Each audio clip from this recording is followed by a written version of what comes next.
When we think about modern education, we often picture classrooms, students sitting together, listening to lectures, completing assignments.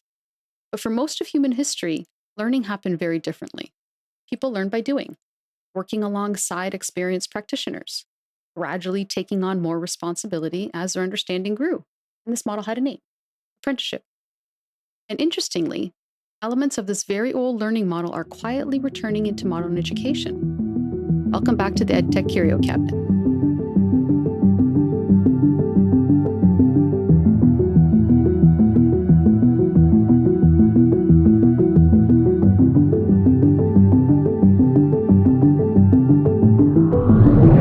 Hello again, I'm Christina, the Curio Steward. And today's Curio explores a fascinating historical loop. One of the oldest learning models in human history may be quietly re-emerging in modern education, sometimes supported by some of the newest technologies. To explore that idea, we'll look at the artifact, the pattern, the paradox, and the signal.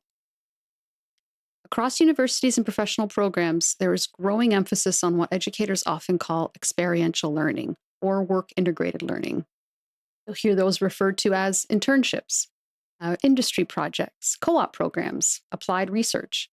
Students increasingly encounter opportunities to apply what they are learning to real problems.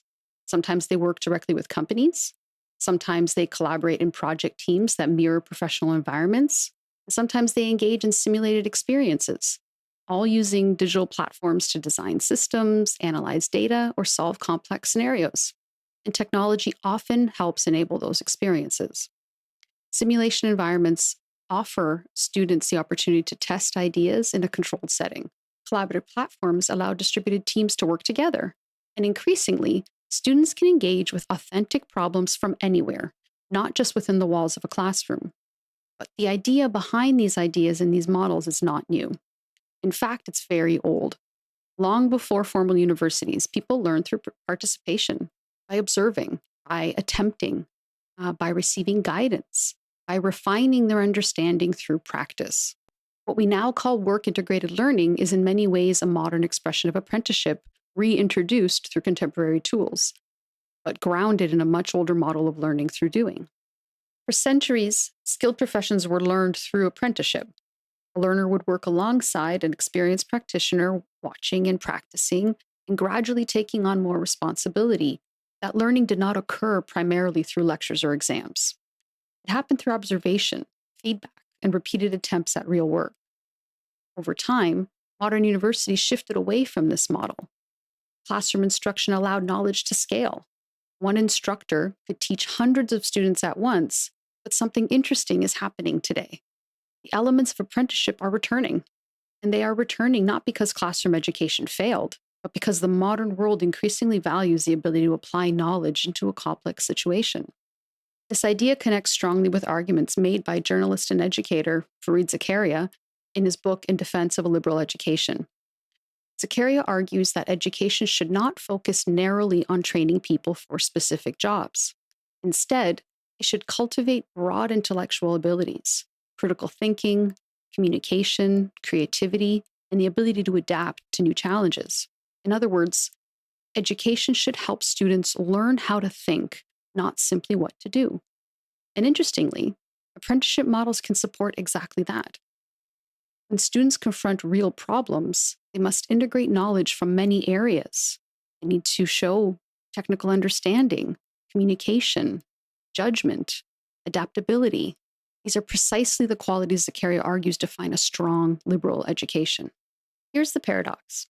In a world increasingly shaped by advanced technology, the most forward-looking learning models may resemble the oldest ones. Apprenticeship-style learning encourages students to apply ideas, collaborate with others, and navigate real-world uncertainty.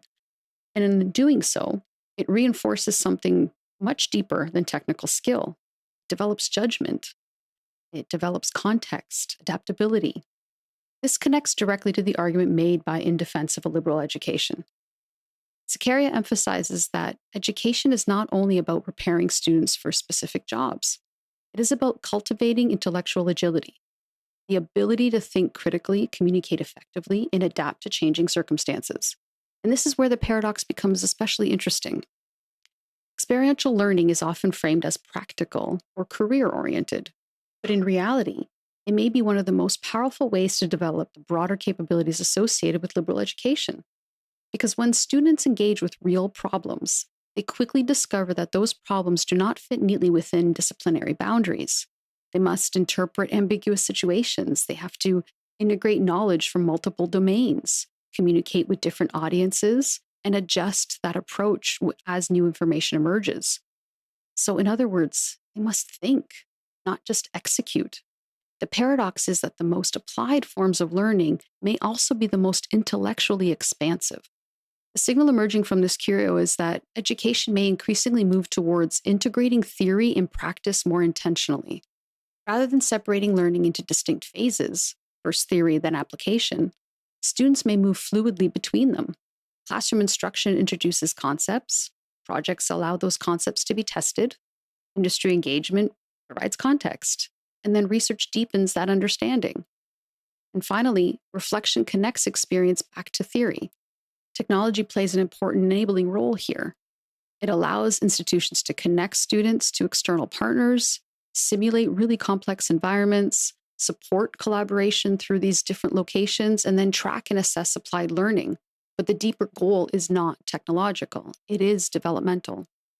The kind of education Zakaria describes prepares students not just for their first role, but for a lifetime of learning, a lifetime of navigating unfamiliar problems, adapting to new contexts, continuing to grow intellectually. In this sense, the return of apprenticeship does not compete with liberal education. It complements it, even strengthens it by grounding abstract ideas in real world contexts where those ideas matter, and by helping students experience something essential. That knowledge is not static. It is something we use, something we refine and build upon continuously. Education has always wrestled with an important question. Should it focus on practical skills or on broad intellectual development? The answer, increasingly, may be both. Students benefit from understanding ideas deeply, but they also benefit from applying those ideas in a meaningful situation. Apprenticeship-style learning environments help bridge that gap. They turn abstract knowledge into a lived experience. Education technology evolves quickly, but the patterns of learning change slowly. That's why we keep the cabinet open. Thanks for exploring the EdTech Curio, Kep.